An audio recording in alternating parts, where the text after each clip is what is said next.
Yeah. Hey, Scout, are you ready for game night? You bet, Heavy. Me and Engineer are just waiting for the others to get here. I brought all the consoles I own, and most of the games for each, so we can do whatever we want. Great.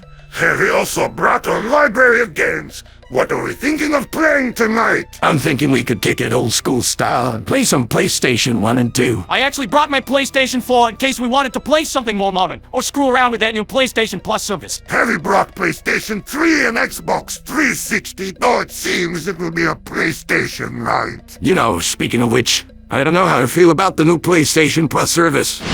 Are you guys talking about the new PlayStation Plus service? Holy shit, Spy! We gotta put a bell around your neck. My apologies, I'm just excited for tonight. Time off from the fighting and spending it with some good games and teammates. Well, to answer your question earlier, Spy, yeah, we were talking about the new service. By the sounds of it, we just made it in time for another team discussion. And on game night as well! I was wondering when you guys would show up. Are you kidding? This is game night. We wouldn't miss it. I brought the popcorn, chips, and other snacks. I brought the Scrumpy. I brought along beverages. And I brought extra controllers in case things get heated later. Now then, I believe I heard you were about to talk about the new PlayStation Plus service. Let's discuss it while we're setting everything up. Well, my feelings on it are that, while it is a fine system they have, it is just lacking in content right now. Yeah, it is. Like I was expecting a lot more PlayStation 1 games for the classic catalog, not the tiny handful we got. Harry agrees. Though it is nice to see they included best Disney Pixar game Toy Story 2. Buzz Lightyear to rescue.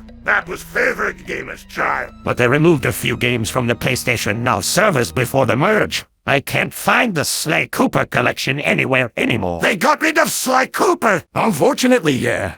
I don't think even the PlayStation 3 Twisted Metal made it onto the service. But why? Those were big-hitter titles, weren't they? You'd think they'd at least have one of the Twisted Metal games. Maybe they're planning something. Who knows? At the very least, they added the first Ape Escape to the service. That's true. Speaking of which, I brought the original trilogy. Sweet! I haven't had a chance to play the third game myself. Wait a second, where's the pyro? He's running late. I don't think it's a good idea bringing him here, besides they're more of a PC gamer anyways. Little Fireman would probably set everything ablaze. Well, everything is all set up. What should we do first, fellas? How about something quick and simple, like Parappa the Wrap-Up, or Jeremy Lammy?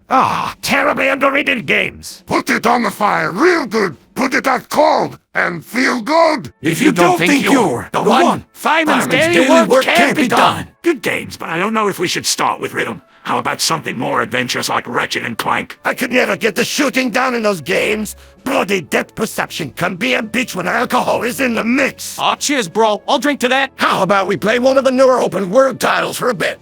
Harry must be honest. Can't get into those games. They all feel the same. What do you mean by they all feel the same, fat man? Think about it. Spy, open world mini side quests, breathtaking visuals, upgradable equipment, so much to do, so much to see, and yet the main story always feels so short. You can finish in few hours. In that case, you are either describing God of War, Days Gone, Spider-Man Miles, more or less, Horizon Zero Dawn, Horizon Forbidden West. Oh my god! Oh my god! You have to be shitting me! It really is all the fucking same gameplay structure-wise! You know, maggots, it's strange. The company who published games that were all unique in their own way are now suddenly just scared to dip their toes into any other form of gameplay. Yeah, and miss the variety of gameplay. But now we're just getting variety of main character. I mean, the stories for the new games can be pretty good, like Ghost of Tsushima. But after you beat the main story and then the side stuff, what's left to do if there isn't any future DLC? It all just feels like a one-and-done sort of thing. Like watching a movie. You finish it, and you won't go back to it unless you suddenly feel like it one day. They really ought to take one of their studios and have them focus on making games from older franchises.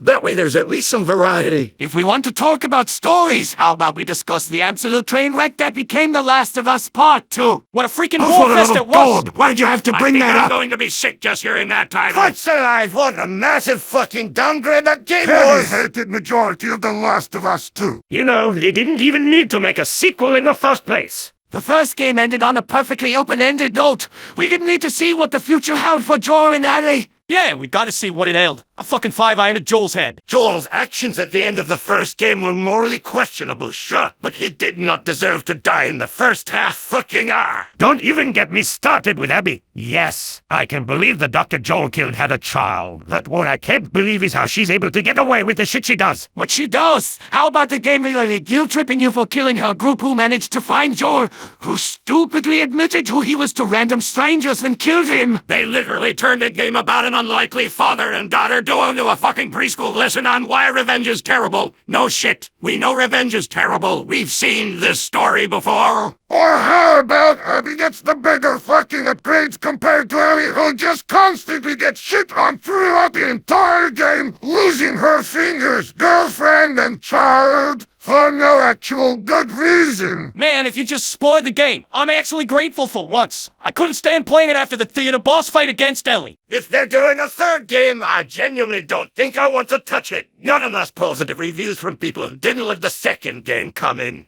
All right, fellas, let's relax. We came here to have a good time after all. You're right, engineer. We got a little heated there. Let's save that anger for another time. How about we play a classic platformer like Crash Bandicoot 2 Cortex Strikes Back or Spyro the Dragon? I could go for some Crash. I haven't played a Spyro game in a hot minute. All right, everyone for Crash Bandicoot, raise your hand.